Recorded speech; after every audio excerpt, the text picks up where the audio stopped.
வணக்கம் நண்பர்களே.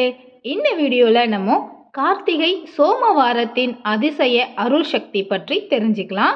தமிழ் மாதங்களில் மிக புனிதமானது கார்த்திகை மாதமாகும். அந்த மாதத்தில் வரும் ஒவ்வொரு திங்கட்கிழமையும் தான் சோமவாரம் என்று அழைக்கப்படுகிறது.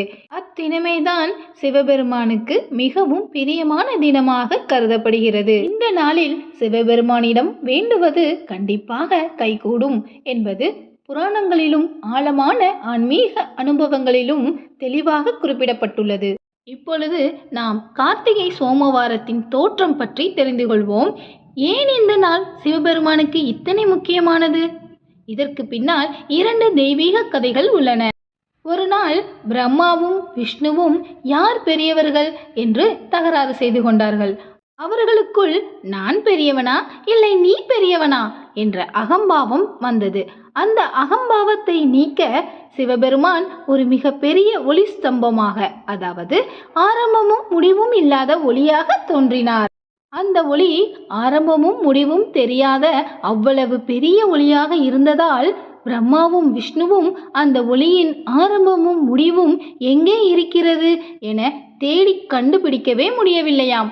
அதற்கு பிறகுதான் அவர்கள் உணர்ந்தார்கள் சிவபெருமான் தான் எல்லாவற்றிற்கும் மேலானவர் என்று. அந்த முடிவில்லாத ஒளியை தான் நாம் அருணாச்சல ஜோதி என்று பூஜிக்கிறோம். இன்றும் திருவண்ணாமலை கோவிலில் கார்த்திகை மாதத்தில் ஏற்றப்படும் மகா தீபமே அந்த ஜோதியின் நினைவாகும். அதனால்தான் மக்கள் கார்த்திகை மாதம் என்பதை ஒளியின் மாதமாக மட்டுமல்லாமல் சிவபெருமானின் அருளை பெறும் மாதமாகவும் கருதுகிறார்கள். பழமையில் தேவர்களுள் அழகும் கவர்ச்சியும் கொண்டவர் சந்திரன். தக்ஷ பிரஜாபதியின் 27 மகள்களை சந்திரன் திருமணம் செய்து கொண்டார். அவை 27 நட்சத்திரங்கள் என்றும் கூறப்படுகின்றன. ஆனால் சந்திரன் அனைவரையும் சமமாக நேசிக்காமல் ரோகிணியை மட்டும் அதிகம் விரும்பினார். இதனால் மற்ற மனைவிகள் தன் தந்தையான தக்ஷனிடம் புகார் கூறினர். இதை கேட்டு கோபமான தக்ஷன் சந்திரனை சபித்தார். என் மகள்களை வேறுபட்டு நடத்தினாய், இனி தினம் தினம் உன் ஒளி குறைந்து அழிந்து போகும் என்று. சந்திரன் சாபத்தால் பலவீனமடைந்தார். அவரது ஒளி குறைந்தது. தேவர்கள் கவலையில் மூழ்கினர். அப்போது எல்லோரும் சேர்ந்து பரமசிவனிடம் சரணடைந்தார்கள். சிவபெருமான் அவர்களுக்கு அருள்பாலித்து கூறினார், சந்திரா, கார்த்திகை மாதத்தில் வரும் ஒவ்வொரு சோமவாரத்திலும் என்னை விரதமேற்று தொழுது அபிஷேகம் செய்யவும் நான் உன்னை மீட்டெடுப்பேன் என்று. சந்திரனோ நெஞ்சார சிவனை பொன்னம்பலத்திலும் சிதம்பரத்திலும் திருக்கருக்காவூரிலும் காஞ்சியிலும் திருவண்ணாமலையிலும் முடிவாக கீதாரண்யத்தில், அதாவது திருக்காளஹஸ்தியிலும் ஒவ்வொரு கார்த்திகை சோமவாரத்தும் தவம் செய்தார். சந்திரனின் பக்தியை கண்ட சிவபெருமான் அவரை தனது ஜடையில் வைத்து அலங்கரித்தார்.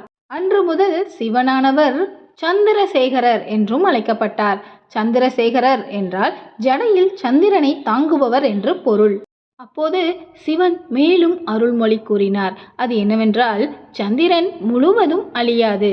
தேவையன் கொடுத்த சாபம் இப்போது முடிந்தது. அருளால் மீண்டும் எழுவாய். பௌர்ணமியில் முழு ஒளி பெறுவாய். அம்மாவாசையில் மெலிந்திடுவாய். இதுவே இயற்கையின் சட்டமாவது என்றார். அதிலிருந்து சந்திரன் அமாவாசையில் மங்கியும் பௌர்ணமியில் முழு ஒளியும் பெற்றார். சிவனின் மகத்தான அருளின் காரணமாக. சிவபெருமான் மற்றும் சந்திர பகவானின் அருள் தரும் மந்திரமாக ஓம் சோமாய நமக 108 முறையும் அல்லது ஓம் சந்திரசேகராய நமக 51 முறையும் சொல்லலாம். இந்த 2 கதைகளும் நமக்கு ஒன்று சொல்கிறது. சிவபெருமானை சரணடைந்து வழிபட்டால் அகந்தையும் துக்கமும் நீங்கி நம் வாழ்க்கை வெளிச்சம் பெறும். அதனால்தான் மக்கள் நம்புகிறார்கள் கார்த்திகை சோமவாரமானது ஜோதி அருளால் நிறைந்தது. ஆரோக்கியம், திருமணம், குழந்தை பாக்கியம், மன நிம்மதி அனைத்தும் கிடைக்கும் சிறந்த நாளாகவும் கருதப்படுகிறது. காலையில் எழுந்து குளியலை முடித்து ஓம் நமசிவாய என்ற மந்திரத்தை 3 முறை ஜெபிக்கவும். சிவாலயத்திற்கு செல்ல முடியாவிட்டாலும் கூட கவலை வேண்டாம். வீட்டிலேயே சிவலிங்க படத்திற்கோ அல்லது சிலைக்கோ நீர் அல்லது பால் ஊற்றி வில்வ இலை வைத்து தீபம் ஏற்றி வழிபடலாம். மாலையில் மீண்டும் தீபம் ஏற்றி சிவபுராணம், அஷ்டகம், சிவ தாண்டவ ஸ்தோத்திரம், திருவாசகம், திருவெம்பாவை எது உங்கள் மனத்துக்கு பிடித்ததோ அதை பாராயணம் செய்யலாம். பக்தர்கள் இந்த நாளில் சிறிய பிரார்த்தனை செய்தால் கூட போதும். அதாவது, எனக்கு நன்மை தருவதை மட்டும் தந்து தீமை தருவதை நீக்க வேண்டும் சிவபெருமானே என்று அவரிடம் நாம் சரணடைந்தாலே போதும், அற்புத பலன்களை அவர் தருவார் என்று நம்பப்படுகிறது. கார்த்திகை சோமவாரத்தில் சிவபெருமானை பக்தியுடன் தொழுதால் நம் வாழ்க்கையில் முக்கியமான ஆசைகள் நிறைவேறும் என்றும் நம்பப்படுகிறது. இந்த நாளில் வேலை தொடர்பான முன்னேற்றம், பதவி உயர்வு, நல்ல வாய்ப்பு போன்றவை கைகூடும். திருமண ஆசை நிறைவேறி தம்பதிகள் மகிழ்ச்சியாக வாழ அருள் கிடைக்கும்.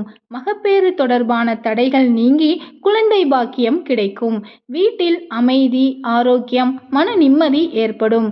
கடன் சுமை குறைந்து பண வரவு மேம்படும். வழக்கு மற்றும் எதிர்ப்புகளில் நியாயம் நம்முடன் இருந்தால் வெற்றி நிச்சயம் கிடைக்கும்.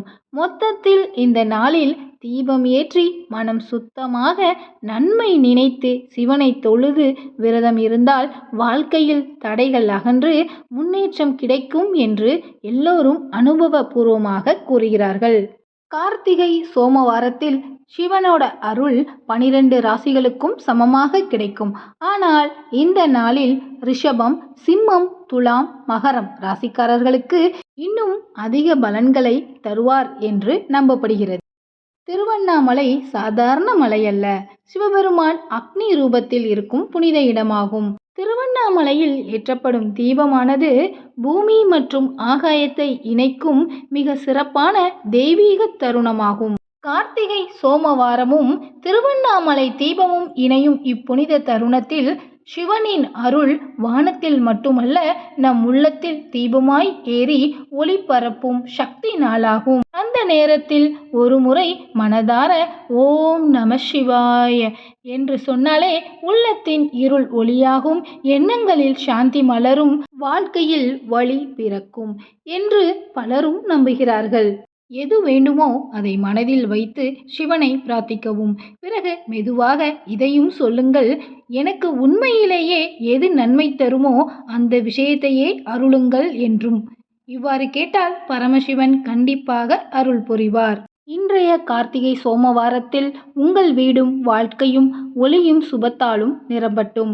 சிவபெருமான் உங்கள் கவலைகளை அகற்றி உங்கள் ஆசைகளை நிறைவேற்றுவார். எல்லோருக்கும் மனமார்ந்த வாழ்த்துக்கள். ஓம் நம சிவாய. இந்த வீடியோ பயனுள்ளதாக இருந்தால் லைக், ஷேர் அண்ட் சப்ஸ்கிரைப் செய்யுங்கள். உங்கள் அனைவரின் வாழ்க்கையும் சிவன் அருளால் எந்நாளும் செழிப்படையட்டும். நன்றி மக்களே. இதே மாதிரி வேறொரு வீடியோவில் மீண்டும் சந்திப்போம்.